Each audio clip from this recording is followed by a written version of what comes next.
Hey Canucks fans, let the games begin.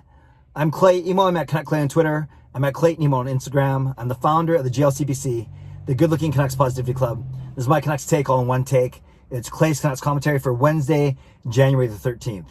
This is where you get Canucks insight that's positive and timely. I'm super pumped. I trust that you are too.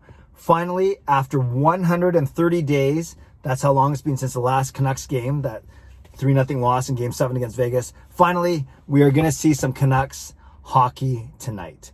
And before I get into all the storylines that are going into tonight's season opener in Edmonton, I want to remind you that 10 to 15 minutes after the final buzzer, I will be jumping on a YouTube Live for my post-game live stream.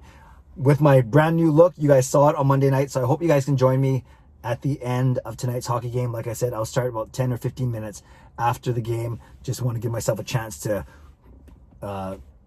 decompress and record my post-game vlog for YouTube prior to jumping on the live stream. Okay, big stories tonight. Canucks practice, they skated, is probably a better way of saying it. They skated in, that looks a little better. They skated in Edmonton this morning, a quick half an hour skate. And coming from not only the press conference and the media availability, especially with Travis Green and the players, but what we know, so many storylines. I guess the biggest one, obviously, JT Miller and Jordie Benn unavailable for this game. They did not even make the trip. Patrick Johnson of the Vancouver Sun really laid it out nicely. And it's kind of weird, but even if Benn is the one who was the one testing both positive and negatively for COVID over the past 4 days, JT Miller, as being a close contact of Benn, will actually have to quarantine for longer than Benn. So Benn could possibly be back in the lineup if the Canucks wanted to be by the season opener next Wednesday, the 20th against Montreal, whereas JT Miller has to quarantine for 2 weeks. So we won't see him for, until the end of January, which really stinks. That's going to be about 6 to 8 games, already 10% of the Canucks season. But I talked about that yesterday, and I'm sure people will be talking about it over the next little bit. But JT Miller's loss, or the Canucks' loss, is Jake Virtanen's possible gain. And I say possibly because, yes, he did practice with Pettersson and Besser on the top line, replacing JT Miller yesterday.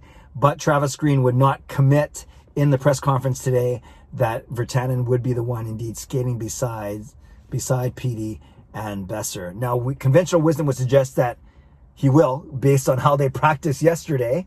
But there were no, there's like one report from the Edmonton practice today, the Canucks practice in Edmonton. It was Ryan Rishaug of TSN who said that Jake was skating with Pettersson and Besser. Now, so I think we can presume that to be the case. That seems to be the most seamless transition, is to put Jake Virtanen up on that top line. And then it doesn't mean that Travis Green won't go away from it or try other guys up there.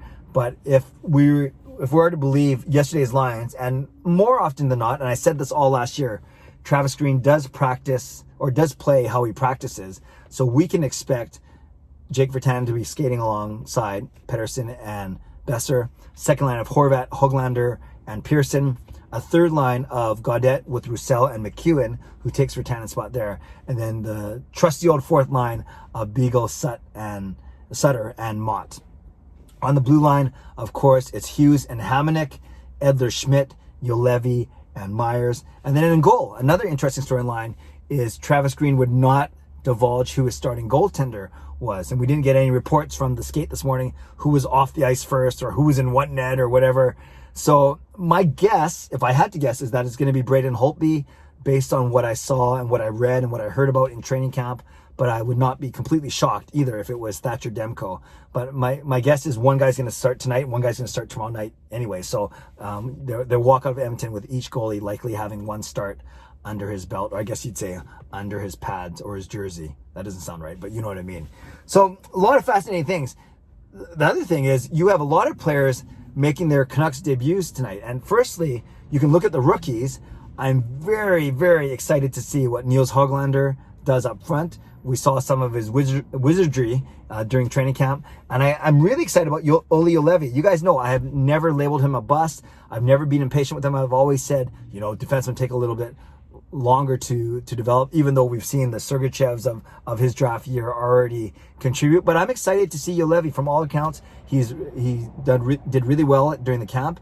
and he might be a good, solid, young, up-and-coming third pairing D man. And I think that's great. So I'm excited to see those guys, of course, as rookies, and of course, Nate Schmidt, Travis Hamonic, and Braden Holtby potentially making their Canucks debuts in a regular season game. I can't believe I got 5 minutes in without mentioning Louis Eriksson. So Louis Eriksson is now on the active roster, not the taxi squad and not Utica, but he's on the active roster because of JT Miller not being available to play for the next 2 weeks. So Eriksson might not play tonight, but he's part of the actual active roster, the pro team, so to speak. So that means left on the taxi squad, 6 guys, goaltender Michael DiPietro, 3 defensemen actually, in Brisebois, Sautner, and no, it's Rafferty, Rathbone, and someone, and Brisebois. I think that's what it is. Yeah, Brisebois, Rafferty, and Rathbone, and then 2 forwards in Justin Bailey and Mark Michaelis. Now you're wondering, well, how can the taxi squad be 6? Isn't Louis supposed to be part of the taxi squad? The cool thing is Canucks don't have to send guys down to Utica until January 20th, until a week from now. So you could technically you can't have more than 6 on your taxi squad, but you don't have to. You have up until next week to send guys to Utica. So very likely one of those 6 guys on the taxi squad right now will not be here on the taxi squad when it's time to send down to Utica, because then you likely have to put Eriksson back on the taxi squad, or at least leave a spot for him, if that makes sense. And then one of the guys would go down. So my guess it would be Brisebois, and then you keep up Rafferty and Rathbone along with Bailey and Michaelis. So you have 2 forwards and 2 D, and then Eriksson would be the third forward. So we'll see about that. And I should have checked this before I started this vlog. There's a small chance it's Sautner and not Brisebois on the taxi squad, but I can look that up as soon as I'm done recording. Hopefully it is indeed Brisebois and not Sautner. So that's why Louis Eriksson is on the active roster and not the taxi squad, so to speak. So Canucks fans, so many storylines to watch tonight. Really, it's Jake Virtanen likely on the top line, and who the starting goaltender is, and then how will our new guys do, rookies or not?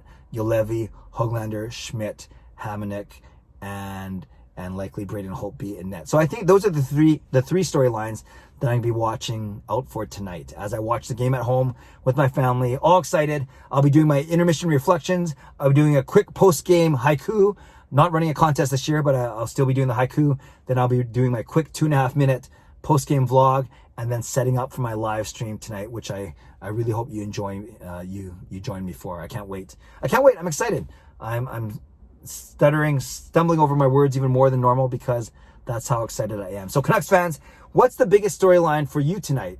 Is it A, Jake Virtanen on the top line? Is it B, who's going to be the starting goalie? Or is it C, the influx of new players on our roster? Or is it something else? Leave a comment below. I love to read, react, and reply. And as always on a game day, put your score prediction in the comments below. I'm not going to run a contest, but it's just bragging rights. You can say, hey, I got it right on Canuck Clay's channel. So put your score prediction down below. I'm going to say 4-2 Vancouver. That's what I'm predicting. 4-2 win for the Vancouver Canucks in their season opener.